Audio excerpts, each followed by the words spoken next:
અંકલેશ્વરના ઉદ્યોગકારોના waste management association દ્વારા ગાંધીનગર ખાતે શરૂ કરાયેલું આમરણાંત ઉપવાસ આંદોલન અંતે સમેટવામાં આવ્યું છે।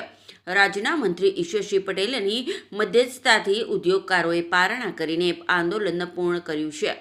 ઉદ્યોગકારોએ ગુજરાત પ્રદૂષણ નિયંત્રણ બોર્ડ દ્વારા CEPT પ્રોજેક્ટને મંજૂર આપવામાં વિલંબ થતો હોવાના આક્ષેપ સાથે આંદોલન શરૂ કર્યું હતું।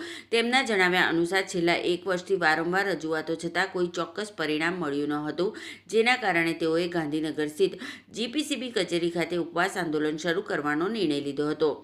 આંદોલન દરમિયાન મંત્રી ઈશ્વરસિંહ પટેલ અને પર્યાવરણ મંત્રી અર્જુન મોઢવાડિયાએ હસ્તક્ષેપ કરીને ઉદ્યોગકારો સાથે ચર્ચા કરી હતી। તેમણે ગુરુવાર સુધીમાં સકારાત્મક પ્રતિસાદ આપવાની ખાતરી આપતા ઉદ્યોગકારોએ વિશ્વાસ વ્યક્ત કર્યો અને ઉપવાસ આંદોલનનો અંત આવ્યો। ઉદ્યોગકારોએ આ બાબતે ઉપવાસ આંદોલનમાં સહયોગ આપનાર તમામ લોકોનો આભાર વ્યક્ત કર્યો હતો। રમેશભાઈ, તમે ઉપવાસનો અહીંયા અંત કર્યો, હમણાં જ પારણા કર્યા, શું કારણ અને એ અત્યારે ઈશ્વરભાઈ પટેલનો ફોન આવ્યો, માનનીય મંત્રી શ્રી આપણા ધારાસભ્ય અને હાલના સિંચાઈ મંત્રી, કે એમણે એમ કીધું કે ભાઈ ગુરુવારે કોઈ પણ હિસાબે હું પોઝિટિવ રિઝલ્ટ આવી દઈશ અને અત્યારે તમે મારા માન ખાતર તમારો ધારાસભ્ય છું, તમને વચન આપું છું અને તમે અત્યારે પારણા કરી લો। અને ઈશ્વરભાઈ પટેલના જે માન ખાતર અમે એનું માન રાખીએ છીએ અને અમને ઈશ્વરભાઈ પટેલ પર પૂરેપૂરો ભરોસો છે કે અમને કન્સેન્ટ આપીને જ જમશે। આજનો અમે આ આમરણ ઉપવાસનું અમે અહીંયા પૂર્ણાહુતિ કરીએ છીએ।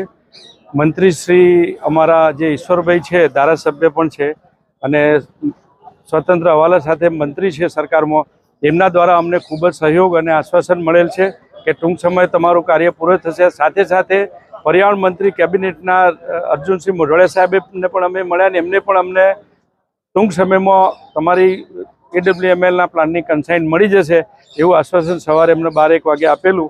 અને છેલ્લે અત્યારે ચેરમેન સાહેબને અમારા પ્રતિનિધિઓ ઠાકર સાહેબ બધાની મિટિંગ થઈ અને ભાજપના જય તેરૈયા અમારા પ્રમુખ અને ભૂતપૂર્વ પ્રમુખ જશુભાઈ ચૌધરી અને જે અમારા ડાયરેક્ટર પણ છે અને એમની ટીમ પણ આજે અમારી સાથે રહી અને મિટિંગો અવિરત કરાવી અને જે પોઝિટિવ નિર્ણય આવ્યો છે એ બદલ હું વતી એમનો હું આભાર માનું છું અને સરકારશ્રીનો પણ આભાર માનું છું કે સમયની મર્યાદા હતી એ હવે પૂર્ણ થઈ છે અને ગુરુવાર સુધીમાં મિટિંગો થઈને યોગ્ય નિર્ણય લઈ અને પોઝિટિવ કાર્ય થશે અને જેના કારણે પર્યાવરણ અને સ્મોલ સ્કેલનું ખૂબ જ ભારણ હળવું થશે એવી અમને આશા છે।